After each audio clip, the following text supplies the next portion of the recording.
TV9 Bharatvarsh के तमाम जो दर्शक हैं वो देख पा रहे हैं कि इस वक्त सूरत हाल बांग्लादेश में किस तरीके के है, और चूंकि बेहद खास मेहमानों ने हमें ज्वाइन भी कर लिया है, मैं एक एक कर चाहूंगी कि वो भी इस पर टिप्पणी करें। सबसे पहले संजय कुलकर्णी सर, ये जो तस्वीरें जो विरोध प्रदर्शन की वहां से निकलकर सामने आ रही है, ये वो अल्पसंख्यक हिंदू है जो वहां पर खुद को डरा हुआ पा रहे हैं, सहमा हुआ पा रहे हैं, क्योंकि जिस तरीके की तस्वीरें बांग्लादेश से पिछले दिनों सामने आई वो हर किसी को परेशान कर रही है। सर प्रतिभा जी, इसमें कोई शक नहीं कि जिस प्रकार से बांग्लादेश में शायद शांति का माहौल धीरे धीरे वापस आ रहा है, लेकिन वो माहौल अलग था।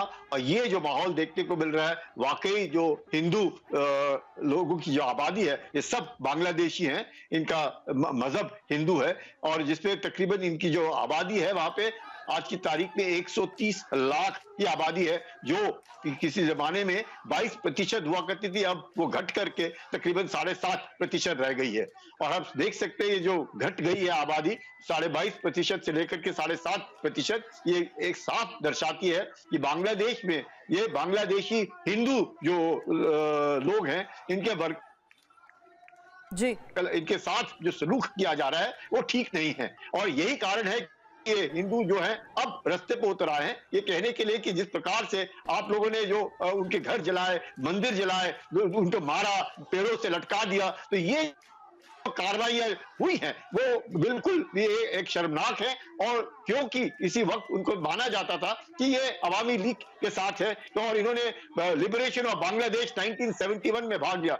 बहुत दुख की बात होती है कि जब अब उनके जो नए कार्यवाहक मैं कहूंगा इंटरिम में मोहम्मद यूनुस साहब बने, प्रधानमंत्री हैं, केयर टेकर हैं, जो भी हैं, जिस प्रकार से उन्होंने एक तरीके से जो स्टेटमेंट दिया कि ये लिबरेशन 2 है, यानी कि अब जो बांग्लादेश है अब लिबरेट हुआ है, ये दर्शाता है कि लिबरेशन 1 में पाकिस्तान की हार हुई। भारत और बांग्लादेशियों जो उस वक्त मुक्ति योद्धा थे, उनकी मदद करके भारत की फौज ने उनको आजादी दिलाई, वो भूल गए। और अब ये कह रहे हैं कि अब हमारे को एक तरह से बांग्लादेश लिबरेट हुआ, और इस लिबरेशन में जमायते इस्लामी जो कहेंगे बांग्लादेश नेशनलिस्ट पार्टी और वो लोग जो कि एक जमायती और ISI और इस तरह के लोग जिन्होंने 1971 में उन्हीं के लोगों को, बांग्लादेशी की औरतों के साथ बदतमीजी की, उन्हीं की इज्जत लूटी, उन्हीं के लोगों को मारा, उनके द्वारा अब जो जिस प्रकार से बांग्लादेश में तख्ता पलट हुआ है, उनका अब लिबरेशन हुआ है, यानी कि बांग्लादेश अब आजाद हुआ है। जी बिल्कुल इंपॉर्टेंट पॉइंट आपने रखा, लेकिन एक बार मैं चाहूंगी PCR कि आप वो तस्वीरें स्क्रीन पर जरूर ले आइए। ये जो प्रदर्शन इस वक्त चल रहा है उसमें मैं साफ तौर पर देख पा रही हूँ किस तरीके से बांग्लादेशी झंडों के तले ही ये जो हिंदू है अल्पसंख्यक वो प्रदर्शन कर रहे हैं, यानी खुद को ये वहीं का नागरिक मानते हैं। ऐसे में इनको अगर वहां पर असुरक्षित महसूस हो रहा है तो ये बहुत ही गलत संदेश जा रहा है दुनिया भर में, और इसे सुनिश्चित करना होगा वहां की अंतरिम सरकार को कि ऐसा ना हो। शांति बहाली आपके लिए चैलेंज हो सकता है, लेकिन विश्वास बहाली आपके लिए ज्यादा बड़ा चैलेंज है जो आपको सुनिश्चित करना होगा कि वहां के लोगों के बीच में बने। तो ये तस्वीरें एक बार फिर से जरा देखिए। मनीष इस वक्त भी ग्राउंड पर लोगों से बात करने की कोशिश कर रहे हैं जो अपना दर्द बयां कर रहे हैं। हम क्या बांग्लादेश के रिफ्यूजी है? हमको बना सकते हैं।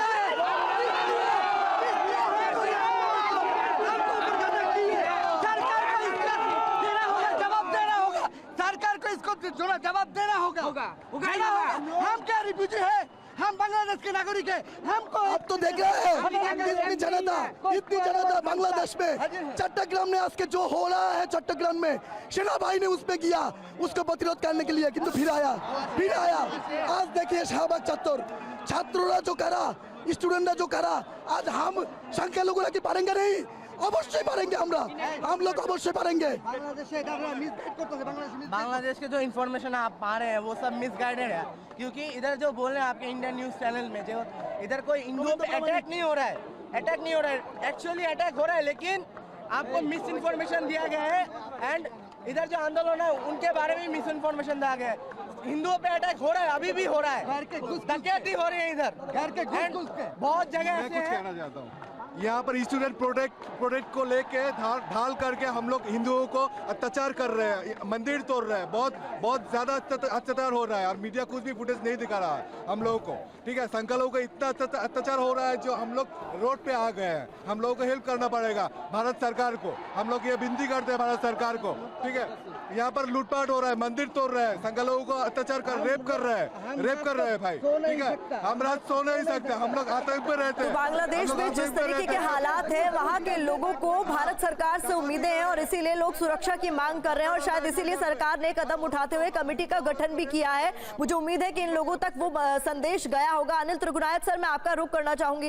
ये तस्वीरें तो हम लगातार दिखाई रहे, लेकिन जो सबसे बड़ा सवाल इस वक्त अंतरिम सरकार के सामने भी है कि शांति बहाली तो आप कर लेंगे, आपको उस सिचुएशन को कंट्रोल में करना ही होगा क्योंकि बांग्लादेश जलता हुआ नहीं दिखना चाहिए, लेकिन जो विश्वास बहाली है वो भी आपके लिए बहुत बड़ा चैलेंज होने वाला है। लोगों को कैसे विश्वास दिलाएंगे आप कि वो यहाँ सुरक्षित है ताकि वो यहाँ भारत की सीमाओं का रुख ना करे? सर देखिए, आप सही कह रही हैं प्रतिमा। ये जो बांग्लादेशी लोग हैं सारे, चाहे वो हिंदू हो या मुसलमान हो, और ये बांग्लादेश की चाहे अंतरिम सरकार है, यहाँ उनकी परमानेंट सरकार है या उनकी आर्मी है, उन सबका ये फर्ज बनता है कि जितने भी नागरिक हैं सबकी सुरक्षा करें।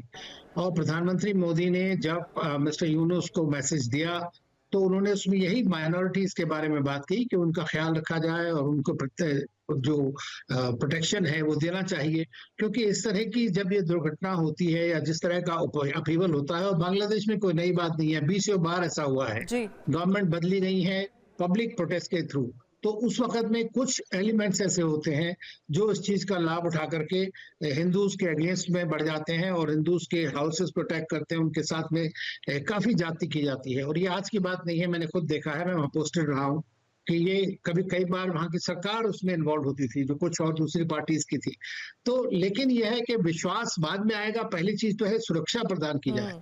आप जैसा जानती हैं कि वहां पे पुलिस वाले अभी तक जो है वो नहीं आए हैं वापस स्ट्रीट्स के ऊपर में, तो जितनी भी इस वक्त सुरक्षा प्रदान की जा रही है या तो आर्मी कर रही है या पैरामिलिट्री फोर्सेस या पुलिस वाले जो एयरपोर्ट वगैरह में बैठे हैं वो भी अपने जो सिविलियन क्लोथ बन कर बैठे हुए हैं, तो उनको भी बड़ा डर है क्योंकि जो 300 स्टूडेंट्स मारे गए उसके बाद वहां पर काफी उनको डर है इस बात का।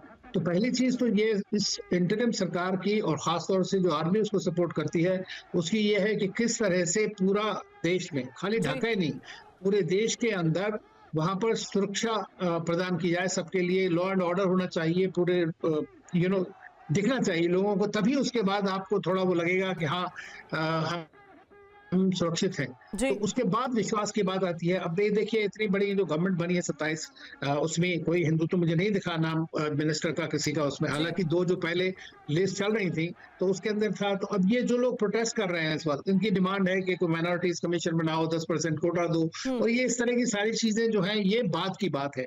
जब इलेक्शन होगा, नई गवर्नमेंट आएगी तो इनको अपना मूवमेंट ये चलाते रहेंगे, और आज से नहीं है, ये बहुत सालों से चला रहे हैं।